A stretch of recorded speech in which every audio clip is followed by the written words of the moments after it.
participer à ça, hein, à la nouvelle vie du château. L'an dernier, le château est racheté par ce groupe. Ils ne pourront jamais y vivre, mais sont tombés amoureux des lieux et veulent l'ouvrir au grand public. Les pièces sont plus majestueuses, disons que celle-ci en fait partie effectivement, mais il y a le théâtre, il y a la salle de bal, il y a la salle à manger, il y a les chambres, tout est magique ici. C'est vraiment un bijou du patrimoine français qui n'a jamais été bien public, hein. C'est ça qui est extraordinaire. Mais les travaux sont gigantesques.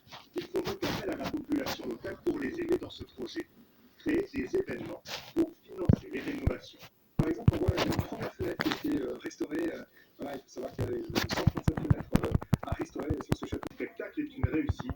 Aujourd'hui, 600 entrées vendues entre 12 et 20 euros. Allez, présent, allez. À l'intérieur, les visiteurs ne se croisent jamais. Et en cas de retard, il faut parfois improviser.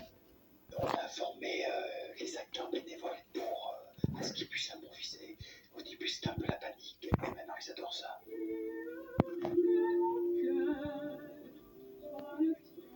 Une bonne humeur et une énergie collective qui ne devrait pas s'arrêter à ce spectacle.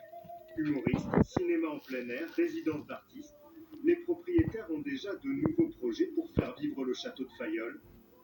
Et ceux qui veulent y participer seront toujours les bienvenus. Traditionnelle du pays, voici sur l'île de Santiago, la plus grande de l'archipel du Cap-Vert, un territoire fier de sa culture et de son histoire. Alexandra Vieira et Romain Villec. L'île de Santiago est connue pour ses nombreux marchés. On a des petites papayes, des plus grandes, elles sont très savoureuses.